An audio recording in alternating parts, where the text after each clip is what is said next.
Livro do profeta Joel, capítulo 2, nós leremos do verso 12 ao verso 14. Se você achou, diga aí, achei. Você está folheando, fala, peraí. Esperaremos, não tem problema, o importante é a gente chegar junto.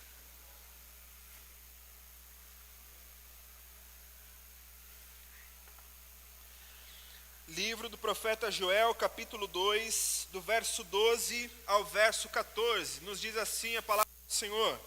Agora, porém, declara o Senhor, voltem-se para mim de todo o coração, com jejum, lamento e pranto. Rasguem o coração e não as vestes. Voltem-se para o Senhor, o seu Deus, pois Ele é misericordioso e compassivo, muito paciente e cheio de amor. Arrepende-se e não envie a desgraça. Talvez ele volte atrás. Arrependa-se e ao passar deixe uma bênção. Assim vocês poderão fazer ofertas de cereal e ofertas derramadas para o Senhor, o seu Deus. Vamos orar mais uma vez? Pai, nesse momento em que estamos diante da Tua palavra, meu pedido é que o Senhor primeiro capacite a minha vida, Pai, para que eu possa entregar aos meus irmãos e mais uma vez ouvir da parte do Senhor aquilo que o Senhor tem para nós nessa noite. Fortalece, Deus, a nossa fé para podermos claramente ouvir a Tua direção. Fortalece, Senhor, o nosso coração e a nossa atenção, para que nós estejamos com toda a nossa mente, toda a nossa atenção e todo o nosso coração voltados para a Tua palavra nesse momento, Pai. E pedimos que o Senhor fale conosco. Em nome de Jesus, amém. Você sabe que nós estamos em uma série de mensagens aqui na nossa igreja, que foi só interrompida no último domingo, em que nós tivemos um momento especial, e a nossa série é então Repense, onde nós estamos pegando pontos da nossa vida e da fé cristã, em que por muitas vezes, de tanto que nós ouvimos, ou de crescermos ouvindo a mesma coisa, nós acabamos nos acostumando com essas questões e tratando elas como se fossem coisas simplesmente comuns. Ou então, nós nunca paramos para ouvir, para pensar e para refletir sobre alguns temas que são extremamente necessários para nós. E o propósito da nossa série justamente é passar por alguns desses elementos, para que nós possamos continuar a nossa vida, desenvolver a nossa fé, agora com um novo olhar, mais atento para pontos específicos da palavra do Senhor. E hoje nós vamos repensar juntos o que é que nós estamos querendo dizer quando nós falamos sobre arrependimento. Quem aqui em algum momento da vida já se arrependeu? Levante uma de suas mãos, por favor. Quem aqui hoje talvez tenha ainda hoje, motivos para se arrepender e tem coragem de assumir isso? Levanta aí uma de suas mãos. Alguns irmãos, eu também tenho.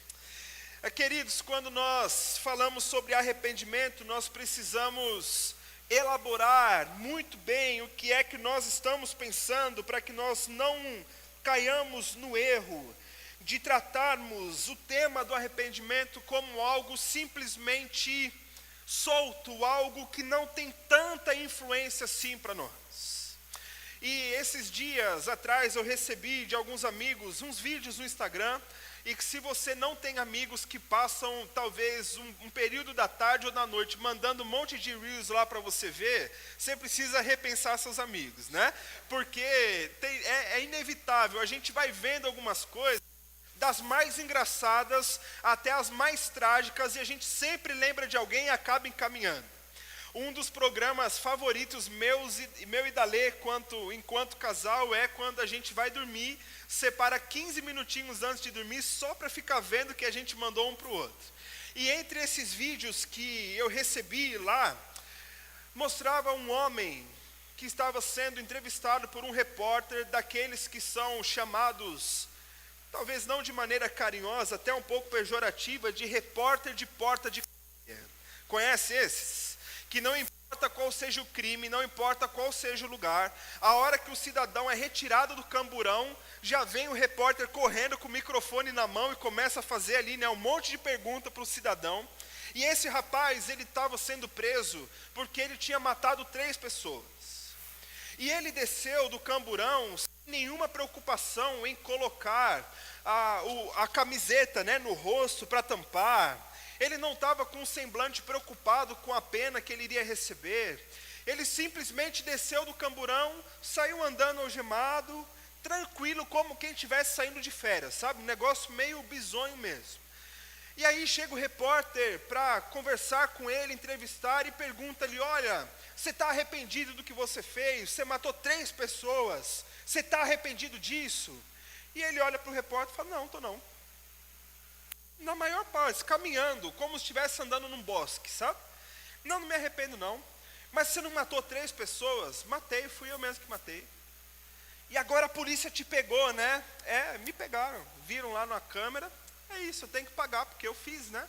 Mas é isso mesmo.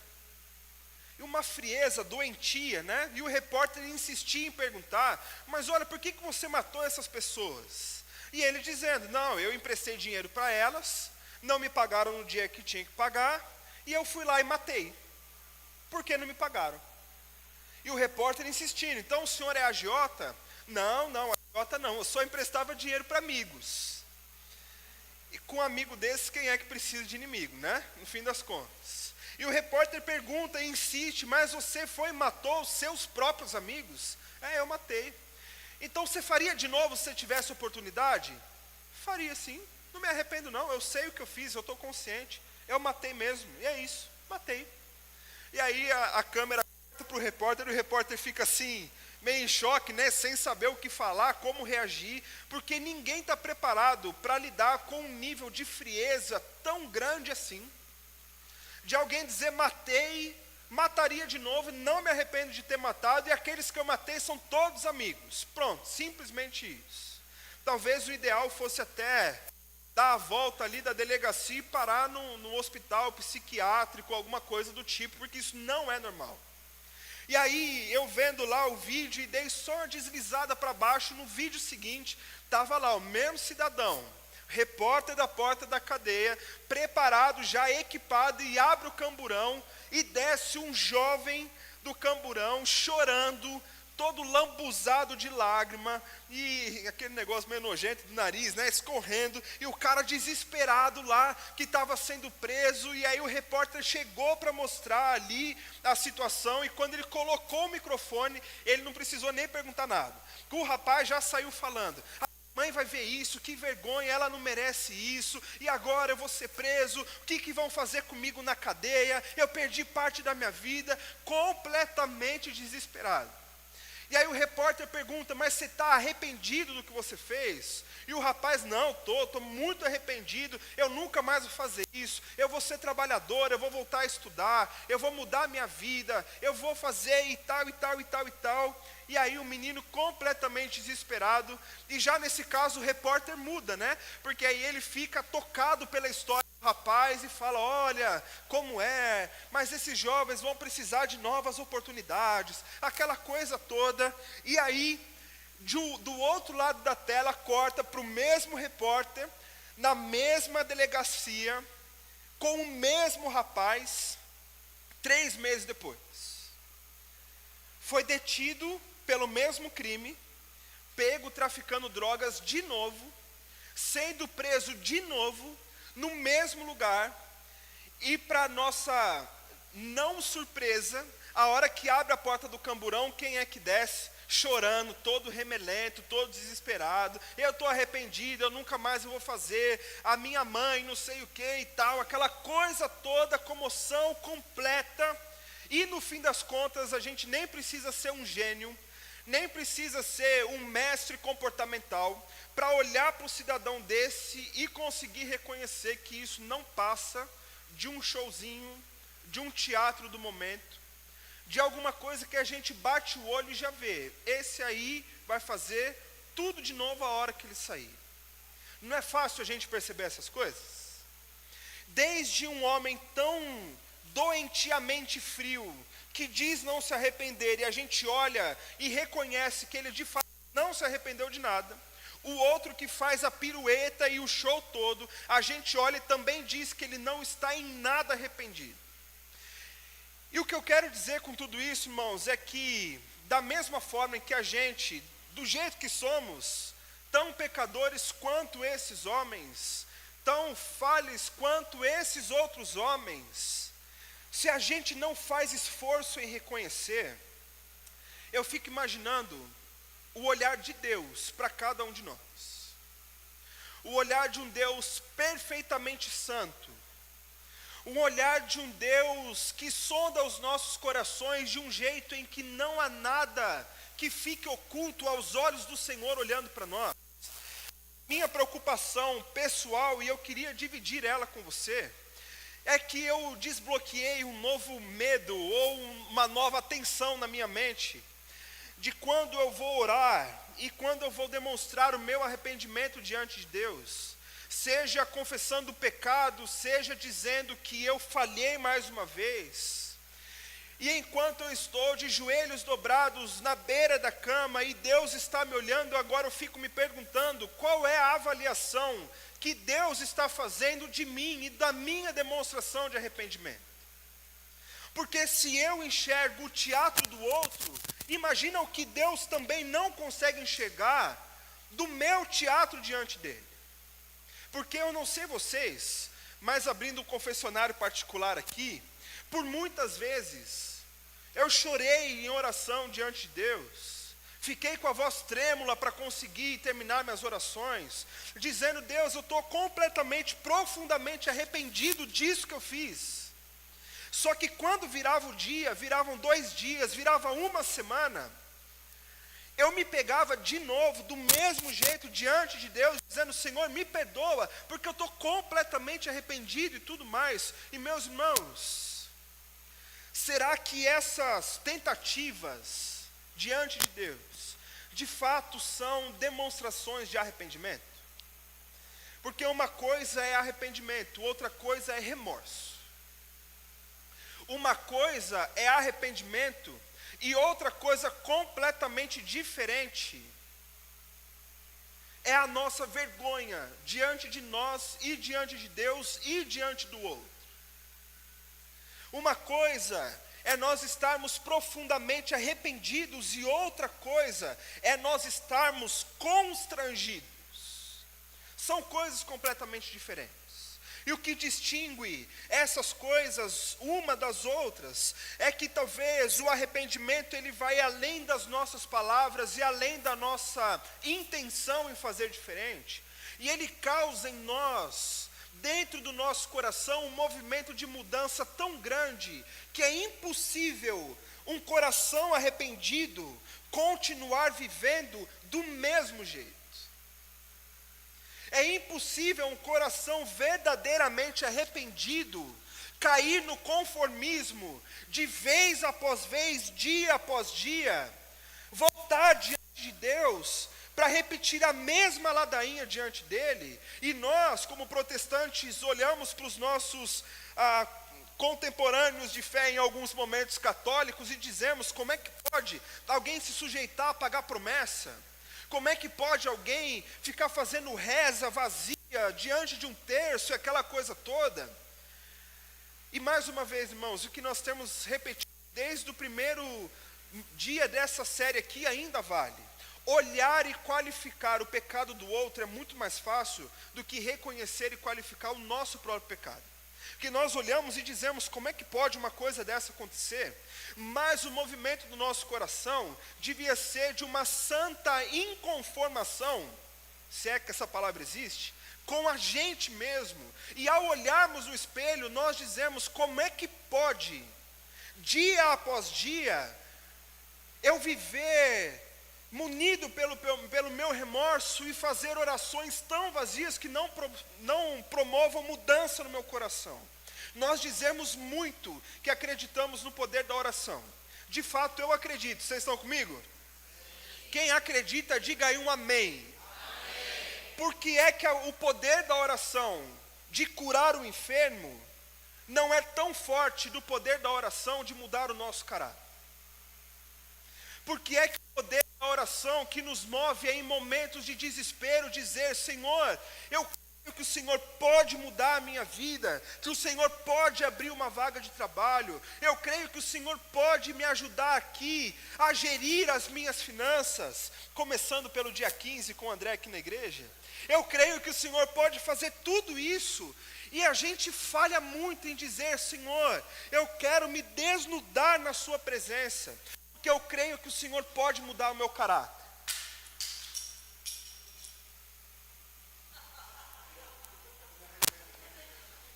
Desculpa. Eu creio que o Senhor pode mudar a minha mente, o meu coração. Eu creio que o Senhor pode me libertar dos vícios que me levam ao pecado que eu tenho. O Senhor pode me libertar de tanta coisa para que eu possa passar e viver pela verdadeira experiência do arrependimento. O arrependimento não é somente palavras. Obrigado. O arrependimento não é constrangimento e não é uma sensação que dá no nosso coração. Mas eu diria que o arrependimento é o resultado de um profundo conhecimento e consciência do nosso pecado, que nos leva a uma decisão irrevogável de voltar para perto de Deus. Eu procurei algumas definições e decidi fazer a minha própria. Se você quiser adotar, que Deus te abençoe. O arrependimento é o resultado de uma profunda consciência do nosso pecado e uma decisão irrevogável de, diante desse cenário, nós voltarmos para perto de Deus. E meus irmãos, o profeta Joel, quando registra esses momentos e essas palavras, ele está nos ajudando muito a entender o que de fato é o arrependimento diante de nós. Isso porque Joel foi profeta para o povo de Judá em um momento crítico, onde aquele ciclo que várias vezes eu comentei com vocês, mais uma vez acontece no meio do povo de Deus. Talvez você se lembre desse ciclo, que é um momento de paz, de estabilidade, de tranquilidade no meio do povo de Deus.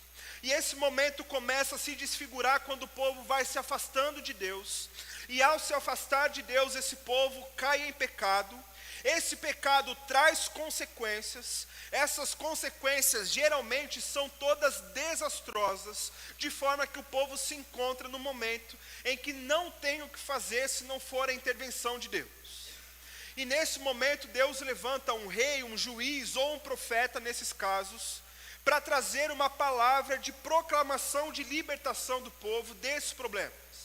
E aí então o movimento do povo é arrepender-se de verdade, honestamente, dos seus pecados. E eles são conduzidos novamente a Deus. Deus trata esse povo, Deus cuida desse povo. Deus promove no meio deles quase que um verdadeiro avivamento, para que eles possam voltar a ter a sua fé em Deus, a se lembrar das obras do Senhor no meio deles. E então o resultado disso é, mais uma vez, um momento de estabilidade, de paz e de segurança para todos.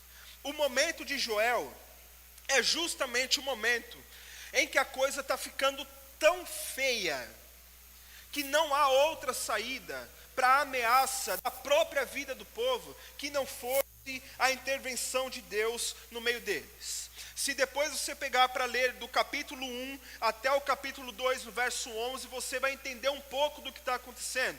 Mas basicamente começa a chegar sobre o povo uma praga de gafanhotos que não tinha nenhum precedente no meio deles.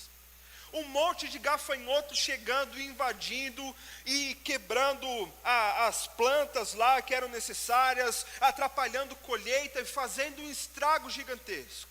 E lá no comecinho, Joel já começa a dar ali os primeiros toques no povo, dizendo: gente, um ataque de gafanhotos sem precedência, não tem outro jeito dele ter chegado até a gente, se não for a ira, a justiça e o juízo de Deus sobre nós. E talvez isso possa assustar, mas de fato, quem promoveu esse momento no meio do povo foi o próprio Deus. Deixa eu te dizer que talvez a gente não entenda sempre as ações que Deus tem no nosso meio. Nós cremos e vemos a misericórdia de Deus, mas o mesmo Deus que é completamente bom e cheio de misericórdia, é o mesmo Deus que diz Provérbios capítulo 3 para nós, que é como um pai que por amor disciplina os seus filhos. Deus é amor, mas também é justiça. Nós sabemos disso. Existem momentos em que o nosso coração está tão distante do Senhor, que se Ele não promover, Ele permite que a gente passe por momentos difíceis, para que nós possamos voltar a olhar para a única solução possível para a nossa vida, que é o nosso Deus e a graça dEle através de Cristo Jesus em nós. Você acredita nisso? Amém? E então o povo passa por esse momento, e então Joel está apontando, dizendo que tudo isso está vindo de Deus. E talvez você pense, tá, mas tudo bem, é um momento de praga, são gafanhotos, não é algo tão sério assim. Talvez você se lembre, no final de 2020, começo de 2021, aconteceu um movimento muito estranho na natureza, nos nossos tempos, que foi uma nuvem de gafanhotos que atingiu a região da Argentina. Vocês se lembram disso? E tinha uma nuvem, de gafanhotos que ia passando e fazia estrago, e os especialistas na época enumeravam essa quantidade de gafanhotos em 400 milhões de gafanhotos voando numa nuvem todos juntos. Não é um negócio meio sinistro? É um negócio meio mal assombrado, treco desse aí. E eu me lembro que a gente começou a ficar no desespero, porque eles estavam passando por uma região da Argentina que fazia fronteira com a parte sul do Brasil.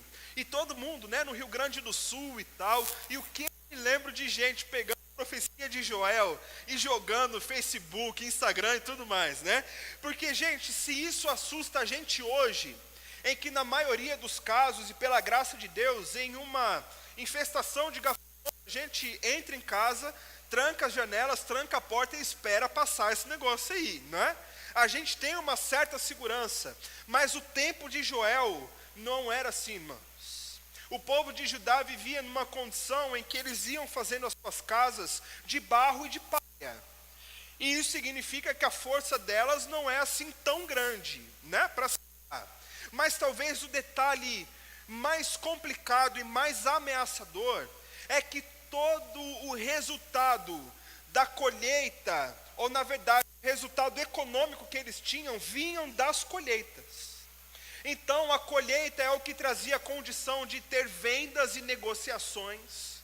Você se lembra das aulas de história, Ale, da época inicial do Brasil, em que alguém chegava lá, o cidadão, com 1 quilo de açúcar e trocava por outro negócio lá, Chegava o cara faz cadeira, eu dou uma cadeira em troca de 2 quilos de sal. Esses negócios que tinha na época, era muito do contexto bíblico. Então, para que eu pudesse sobreviver com a minha família, eu pegava um pouco da minha plantação e eu levava até o outro.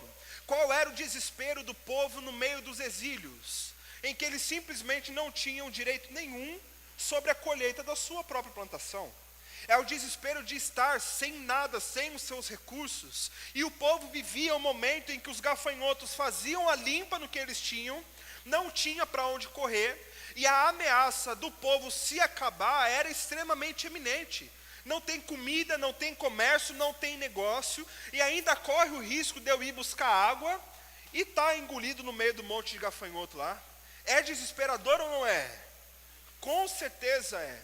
E é no meio, então, desse contexto, de toda essa complicação, que Deus levanta Joel e fala por meio dele. Vocês estão vendo que tudo isso está acontecendo? Não tem outro caminho a vocês, senão caminhar para um novo exílio, para uma nova mudança. Mas, Deus, tenho o caminho e a solução para vocês. Faz o seguinte: arrependam-se dos seus caminhos, se convertam, voltem para mim, venha para perto de novo, esteja comigo, seja liberto pelo fruto do arrependimento. E é por isso que nós precisamos repensar o arrependimento, porque essas lições têm muito mais a ver com a gente hoje do que a gente imagina. Então, o que eu quero rapidamente ver com vocês é que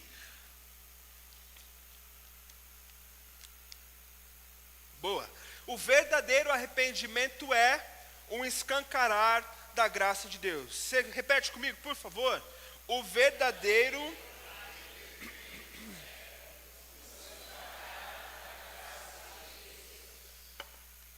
sabe o que é um escancarar?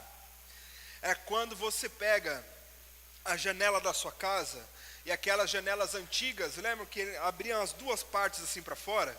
E geralmente quem abria a janela para passar um vento e tal, abria uma fresta a um lado. Mas algo escancarado é quando você abre completamente. E não tem como você disfarçar o que está do outro lado, porque já está tudo escancarado.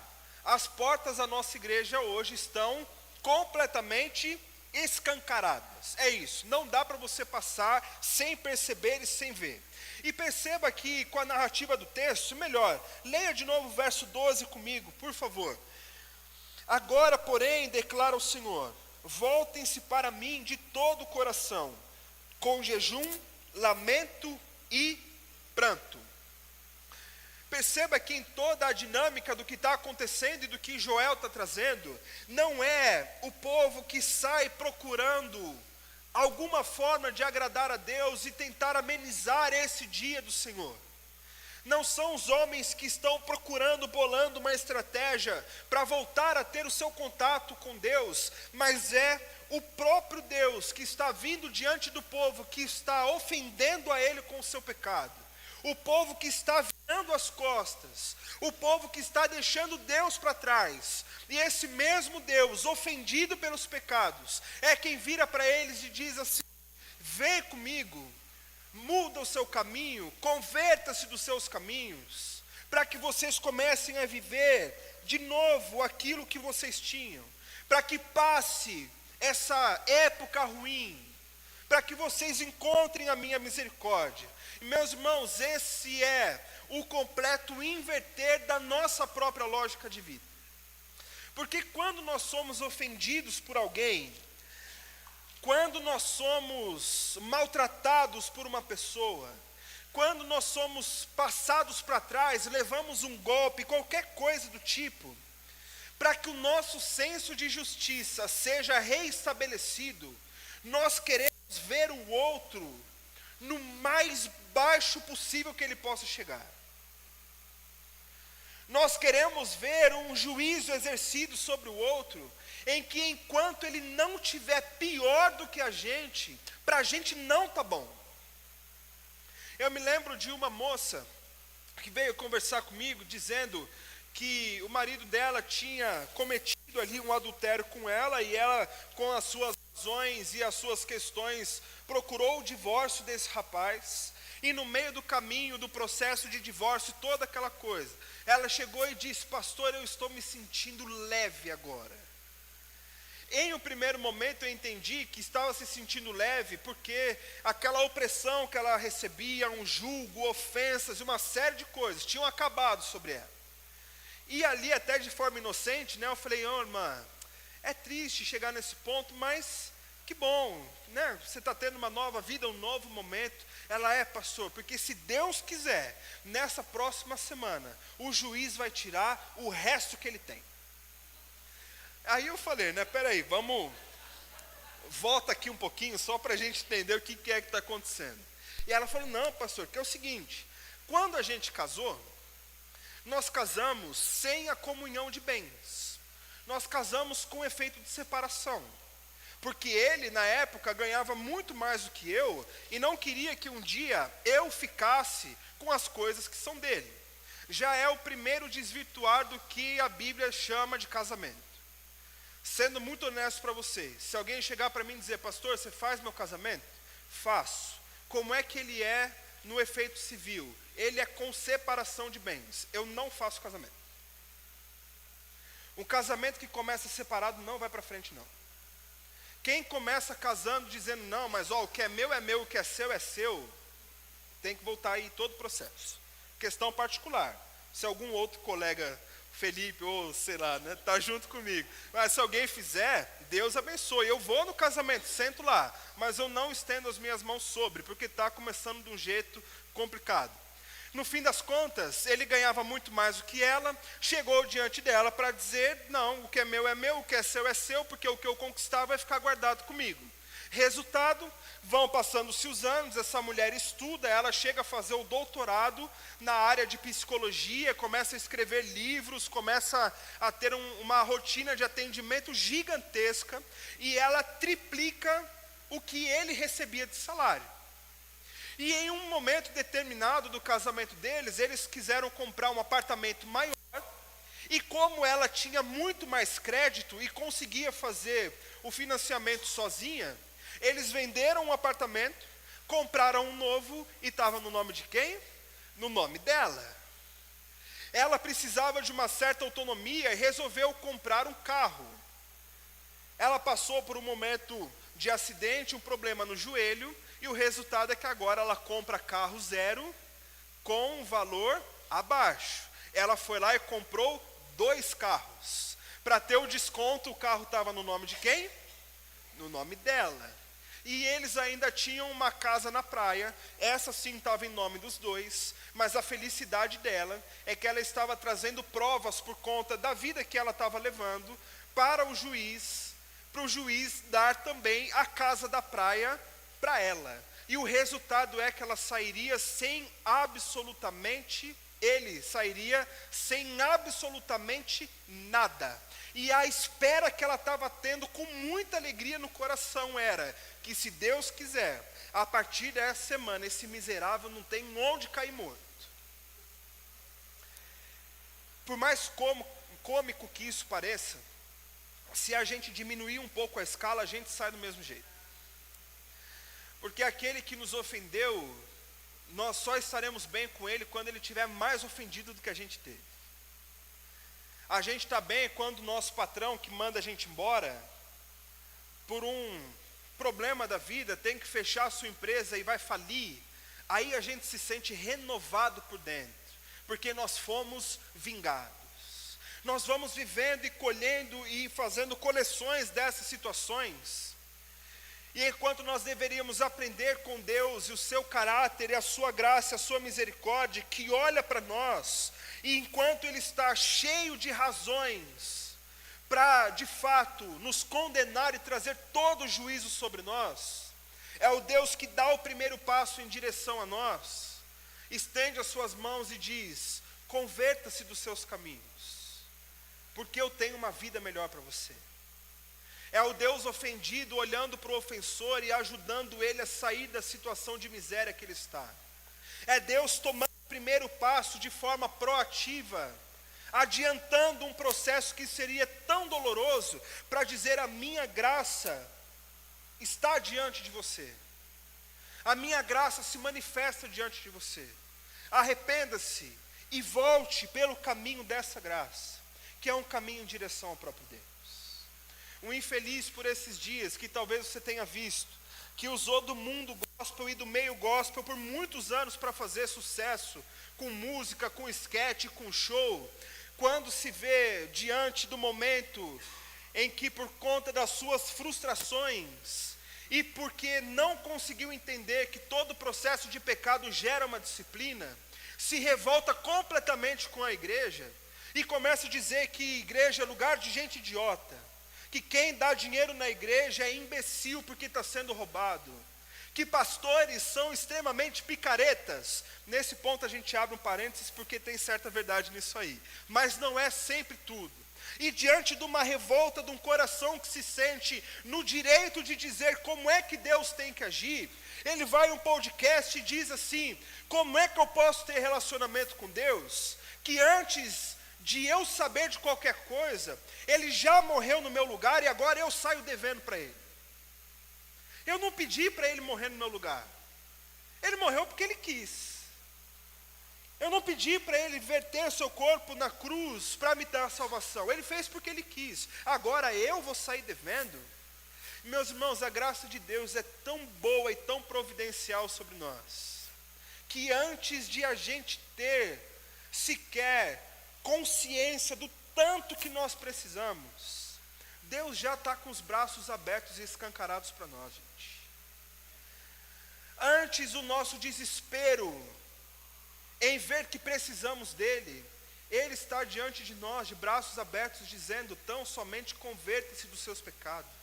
arrependa-se dos seus caminhos, volte, venha. E essa ideia não fica parada estática com Joel.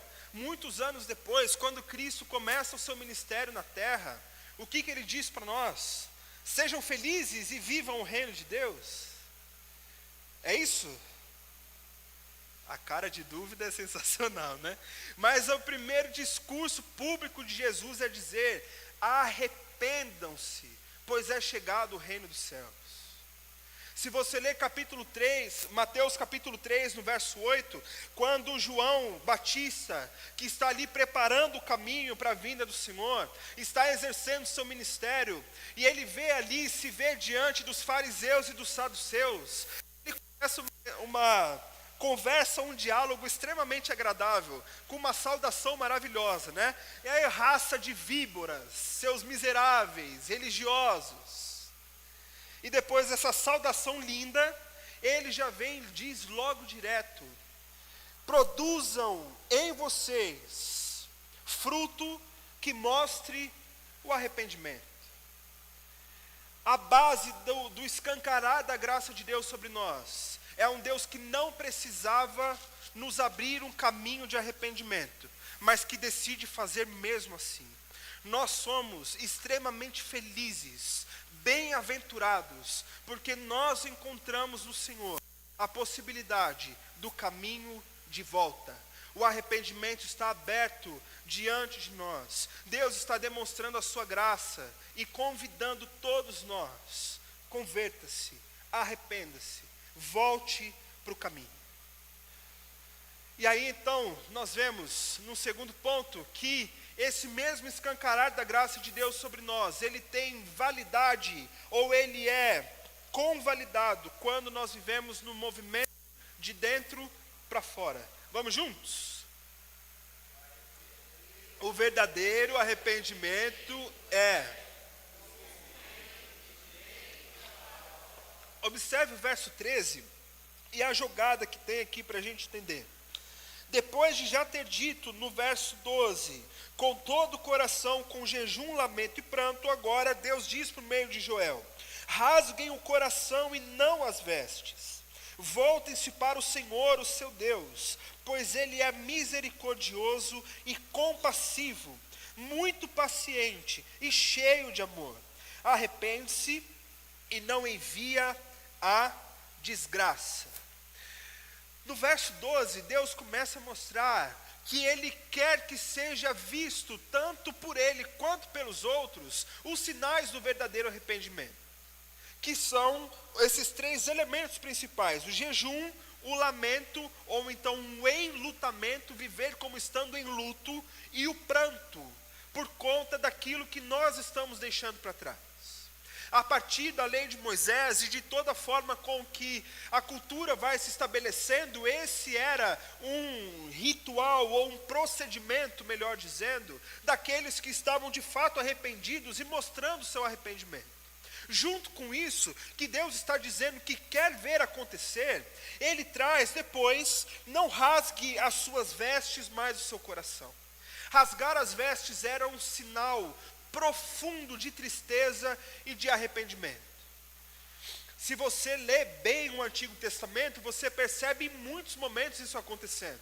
Você vê em Esther, em Abacuque, em Daniel, profeta Jeremias, mas talvez um episódio que traga um pouco mais de clareza é quando nós olhamos para a vida de Jó. E você se lembra de toda a vida de Jó e como o começo do livro já vem mostrando para nós aquele movimento de Jó perdendo seus filhos, perdendo seus animais. E lá no capítulo 1, versículo 20 de Jó, o texto traz para nós: ao ouvir isso, as notícias de tudo que tinha acontecido, Jó levantou-se, rasgou o manto e raspou a cabeça. Em outros momentos do Antigo Testamento, há o rasgar das roupas, o raspar das cabeças e também o acumular de cinzas, em um movimento de mostrar todo um arrependimento e uma tristeza muito profunda. E isso fica tão marcado que depois, no Novo Testamento, você vê os religiosos judeus ainda vivendo esse movimento. Mateus capítulo 25 mostra-se um momento de revolta contra Jesus, e a revolta foi tão grande diante da pregação de Jesus, que o sacerdote rasga suas roupas e entra num momento ali de acusação e dizer: ninguém vai parar esse doido que está dizendo essas coisas aí. É esse sinal, esse esbravejar e tudo mais. Da mesma forma que Deus espera ver em nós, de forma visível, os frutos do arrependimento, isso tudo só tem validade quando começa na troca do rasgar as nossas vestes, e esse sinal tão visível, por um outro que é talvez um pouco menos visível, mas muito mais poderoso, que é rasgar os corações. Você sabe muito bem que o coração, no mundo helênico judeu, ele não tem a ver com um órgão que bombeia sangue para o nosso corpo. Mas o coração tem a ver com o centro da tomada de decisão, o centro das emoções, o meio pelo qual nós somos levados a fazer algumas coisas, aquilo que faz a gente ter vontade. É disso o que hoje nós entendemos como sendo a nossa mente. É isso que Deus está querendo que seja rasgado no coração do seu povo. Ao mesmo tempo em que outros veem o que está acontecendo, o nosso levav, o nosso coração, a nossa volição, a nossa vontade, ela é rasgada e entregue diante de Deus, para que não só a gente mostre, mas para que a gente viva o arrependimento. Para que a gente não busque as obras visíveis de arrependimento, para tentar colocar o nosso coração num lugar de fato de arrependimento, mas é o movimento contrário, porque o nosso coração está arrependido, é que nós mostramos e colocamos para fora, é que nós transbordamos esses movimentos que mostram de fato o nosso arrependimento, porque, meus irmãos, Deus sonda o mais íntimo do nosso coração, a sua palavra forte, ela ultrapassa o mais profundo do nosso ser, a ponto de separar os ossos, as medulas, as células, porque Deus olha no nosso profundo e é lá que precisa começar o nosso arrependimento. É não alguém vir com argumento, é não no gabinete pastoral você ser induzido a estar arrependido, mas é você entender que Deus está levando você a viver um momento de verdadeiro arrependimento que gere uma transformação em você. Como o apóstolo Paulo diz em Romanos 12, nós estamos cansados de conhecer esse texto. Transformem-se pela renovação do quê? Da sua mente. Nós só vamos alcançar verdadeira transformação e sermos transformados por Deus à medida em que nós entendermos que esse é um processo que começa de forma tão íntima, que no começo só você vai saber. Mas se esse processo for verdadeiro, for genuíno e for contínuo, ele vai muito mais longe do que um momento de remorso. Ele vai muito mais longe do que um momento de constrangimento. Ele é muito mais poderoso do que um movimento de vergonha que nós podemos viver. Mas ele é um movimento em que Deus olha para nós, Deus nos capacita a passarmos por ele. Davi, no seu momento mais, talvez de tristeza mais profunda, quando escreve o Salmo 50, em outras palavras, Deus não despreza um coração verdadeiro, arrependido, buscando transformação. Não importa quais sejam os motivos que façam você precisar se arrepender de verdade. Não importa qual seja a conduta, qual seja o pensamento, qual seja a intenção que marca seu coração e que faz você precisar voltar ao Senhor. Se você estiver por inteiro, começando de dentro para fora, a viver um movimento de arrependimento, a viver um momento de confessar os seus pecados, a viver um momento de abandonar a sua máscara, a sua roupa e a sua postura de um crente maduro e tudo mais, e desmonta isso diante de Deus, para recomeçar a sua caminhada em arrependimento, Deus não despreza o seu coração. Tinha uma música antiga, né, que dizia: um quebrantado coração move o coração de Deus. Já ouviu isso? Não é bíblico. Nada nesse mundo move o coração de Deus. Nada nesse mundo faz Deus trocar os seus planos. Mas um coração verdadeiramente quebrantado atrai para si, para você, para nós, a graça de Deus. O recomeçar de Deus em nós. Mas só vale e só é eficaz se for de dentro para fora. Só vale se for genuíno. Só vale se não, meu irmão e minha irmã, nós estaremos cada vez mais passando vergonha. Nós estaremos como o segundo rapaz do vídeo do Instagram, vez após vez, voltando diante dos outros, dizendo: não, eu estou profundamente arrependido, eu vou mudar minha vida e tal, e a gente chora, e a gente ajoelha e tal, aquela coisa toda, um teatro completamente infeliz que Deus não está ligando. Não dá para impressionar a Deus com a nossa performance, não, irmãos. Mas dá para recomeçar, se for de dentro para fora. Dá para mudar de vida, se você se arrepender de verdade. Dá para transformar os seus caminhos, e não importa, inclusive, qual seja a sua idade. Não importa qual seja o momento da sua vida. Sempre dá para viver os dias que Deus ainda tem para você, de forma que agrada a Ele. E aí é como se abrisse uma nova realidade, de fato escancarada à nossa frente, em que nós vemos que tinha uma vida muito melhor do que a gente viveu.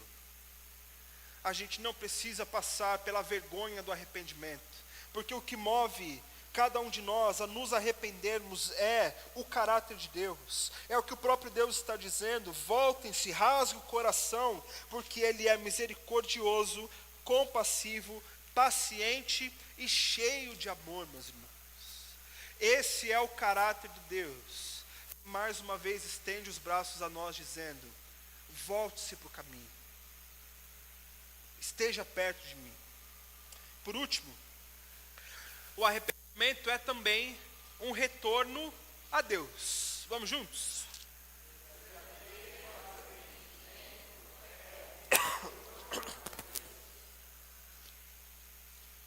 Está tão fraco, mas eu imagino que seja o calor, eu não vou te pedir para falar de novo, não.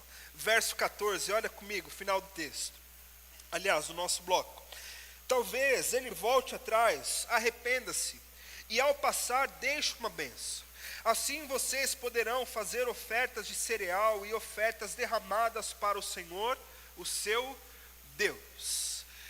Talvez olhar para isso: pastor, mas se um coração quebrantado não move o coração de Deus, como é que Deus pode se arrepender? Como é que Deus pode voltar atrás? Porque de fato o texto está dizendo isso. Mas existem características literárias e poéticas que o Antigo Testamento usa, e em momentos poesias do Novo Testamento também, que expressam para nós o sentimento humano em relação a Deus e a sua grandeza. Isso porque nós não conseguimos acabar, finalizar o que é o conhecimento de Deus. Deus é o ser eterno, é um Deus imutável, é um Deus grandioso, é um Deus transcendente, em que a gente não consegue esgotar o seu conhecimento. Então nós transferimos características daquilo que nós sentimos para as ações que Deus está fazendo. Não sei se você já ouviu falar em uma pequena palavra linda, dá para ser o nome de um filho, chamado antropomorfismo e antropopatia. Já ouviu falar nisso, não? Coisa linda, né? Antropopatia Lenk de Oliveira. Nome bonito para uma menina, né? Tudo isso nada mais tem a dizer para a gente do que trazer coisas dos sentimentos do nosso antropos, da nossa antropologia. Então, quando nós falamos em antropomorfia, nós estamos falando em formas que vêm do nosso antropos e que nós ligamos diretamente a Deus. Quando o texto diz que a mão direita do Senhor está estendida sobre o seu povo, Deus tem mão? Não sei. mas nós caracterizamos essas coisas a Deus. Há outro salmo que diz que nós estamos como os pintainhos, os filhotinhos, né, pintinhos debaixo das asas de Deus. Deus tem mão ou Deus tem asa? Como é que funciona esse negócio todo? E a resposta é que a gente não sabe, mas as características nós vamos atribuindo a Deus e ao seu ser. Da mesma forma, quando nós falamos na antropopatia, que tem muito a ver com a empatia, o sentimento, nós estamos atribuindo coisas que estão sobre nós a Deus, para que a gente entenda os movimentos de Deus. Entenda que isso não é uma falta de caráter dos escritores, deturpação da Bíblia, não. É aquilo que existia como conhecimento se colocava. Então, um pai que diz para o seu filho que vai ficar de castigo, só que o dia passa, depois de um dia inteiro de trabalho, coisas que vão acontecendo, e chega em casa, o filho perde o celular, o pai vai lá e dá o celular, deixou para trás o castigo. Ele disse que ia castigar, sim ou não? Ele castigou? Talvez o filho pudesse olhar para o pai e dizer que o pai se arrependeu de dizer que está castigado. Talvez. Uma criança mais ligeira vai aproveitar a onda do esquecimento, né? E vai longe assim. Mas é essa ideia de olhar para que algo que eu disse que ia fazer, e que por algum motivo eu não fiz, como fruto de um arrependimento. É a ideia de dizer e mostrar que Deus, na sua grandeza e nos seus decretos, disse que iria fazer, mas ao abrir uma porta de escape, Ele não exerce aquele juízo. Deus então se deixou.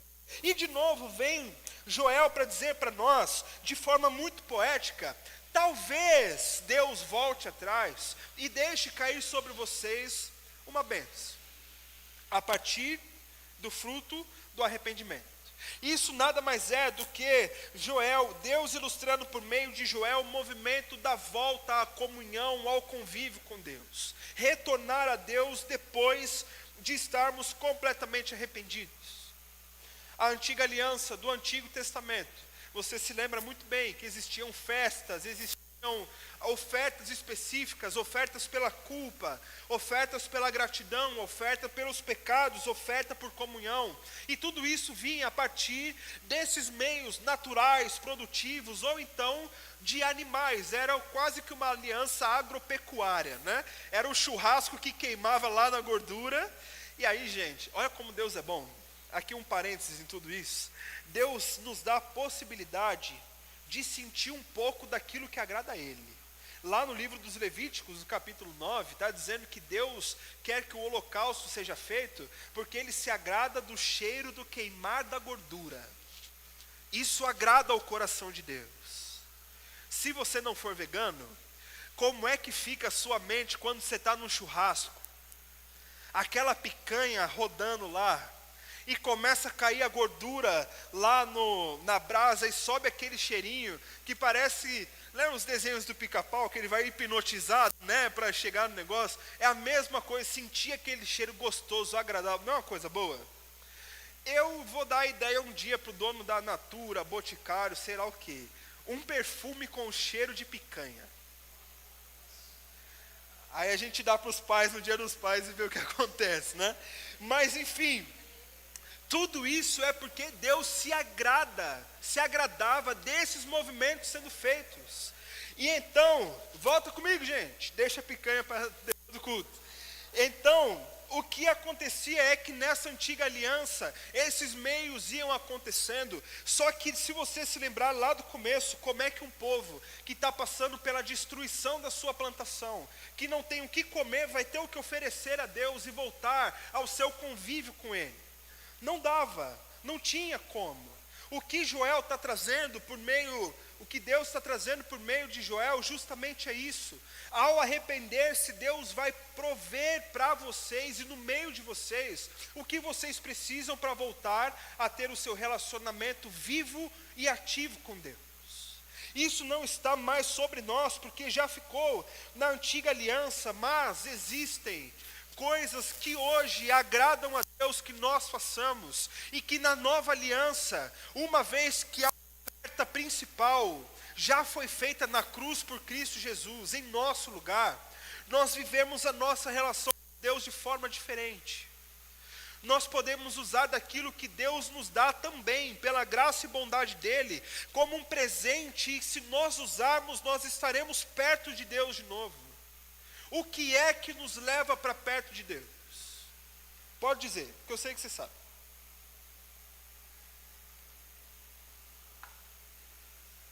O que é que nos leva para perto de Deus? Como? Arrependimento. Que mais? Oração. Que mais? Como? Obediência. Perfeito. Que mais? Leitura bíblica te leva para perto de Deus? Sim ou não? Sim. Comunhão uns com os outros te leva para perto da vontade de Deus? Sim. As práticas espirituais como um todo, incluindo jejum, te leva para perto de Deus? Tudo isso, meus irmãos, só está à disposição daqueles que de fato se arrependem e entendem que o arrependimento é uma decisão irrevogável de voltar até Deus. Deus proveu para nós, abriu para nós todas as condições, todas as ferramentas para que a gente pudesse estar lá. Mas, de novo, nós só viveremos tudo isso com fervor, com alegria, e viveremos tudo isso de forma poderosa, se o nosso coração render ao Senhor frutos de um verdadeiro e honesto arrependimento. Você entende agora por que é necessário, diante de tantas implicações, nós repensarmos o que é nos arrependermos? É muito mais profundo do que a gente pensa. Nos leva muito mais para perto de Deus do que a gente pensa. É uma bênção tão grande que você não pode aceitar passar o resto dos seus dias achando que dizer assim, Deus me perdoa em nome de Jesus, amém, é o suficiente para que você tenha esse reestabelecimento do relacionamento com o Senhor. E a minha oração, já desde a preparação, por mim mesmo e também dividindo por você, é que toda vez que nós precisarmos nos arrepender de alguma coisa, lembre dessas implicações e que elas fiquem martelando na sua mente, para que você viva a verdadeira experiência do arrependimento. E que ao se arrepender, você troque o constrangimento, a vergonha do arrependimento, pelo descanso na graça, na bondade e na fidelidade de Deus sobre nós. Que a sua vida seja transformada a partir de um verdadeiro arrependimento. A nossa vida, porque eu preciso também. Se você puder, fique de pé, eu queria orar com você. E queria pedir, na verdade, que você fechasse seus olhos por 3 minutinhos. E que nesses 3 minutos você vasculhe o seu coração. E que você peça a Deus que coloque mesmo diante de você. Se talvez ainda tenha alguma coisa escondida lá no fundo do seu coração, e que você precise, nesse momento, abrir diante de Deus e dizer, Senhor, eu preciso me arrepender nessa área. Existe isso aqui no meu coração e que eu preciso passar e viver por um processo real, verdadeiro de arrependimento. Lembre-se que ao fazer isso, você não está atraindo o juízo de Deus sobre você, mas você está correndo atrás da bondade e da graça de Deus, para que você passe por uma restauração.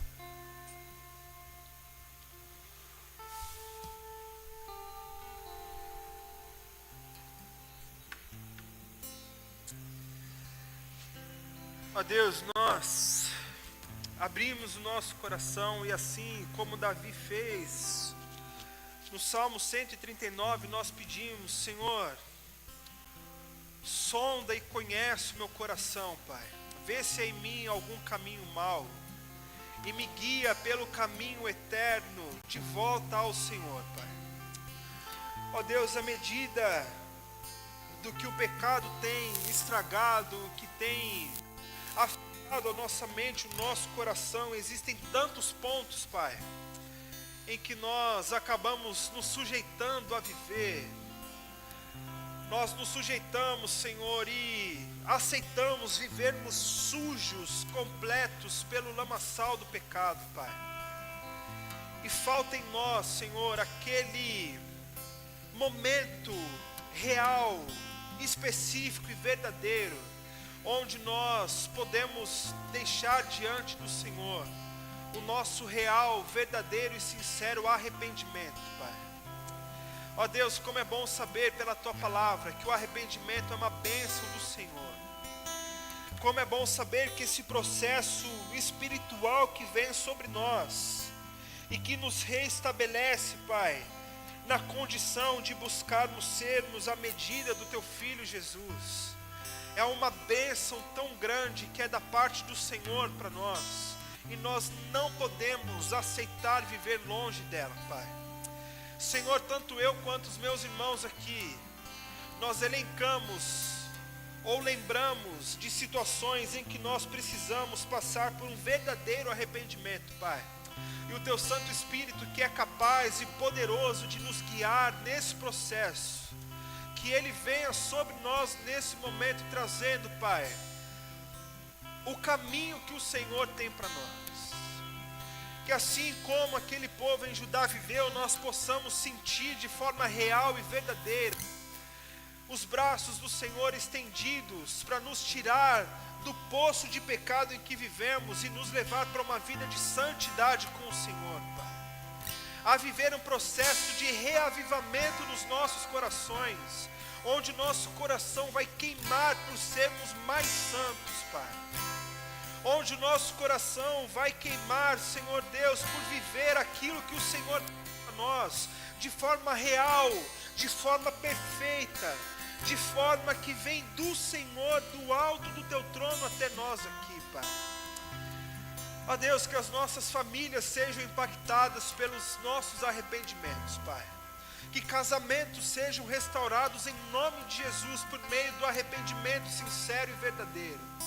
Que a nossa igreja seja impactada por homens e mulheres, jovens e mais experientes, e até mesmo crianças no nosso meio, que ao passar pelo processo de arrependimento, começam a viver a vontade do Senhor, que é boa, perfeita e agradável. E quando a Tua vontade está sobre nós, nós vamos muito mais longe do que nós esperávamos, Pai. Nós vivemos de forma completa, de forma inexplicável, as obras que somente o Santo Espírito do Senhor tem para cada um de nós, Pai. Por isso, Deus, visita os nossos corações, derrama sobre nós, Pai, um bálsamo de arrependimento, de cura e de transformação, para que nós sejamos, Senhor, cada vez mais o espelho do Teu Filho Jesus, vivido nas nossas vidas, e que no meio de nós surtam as bênçãos que existem e que são manifestas quando nós estamos perto do Senhor, Pai. Encontra, Senhor, os nossos corações e derrama a Tua vontade sobre nós. É o que nós te pedimos, em nome de Jesus. Amém.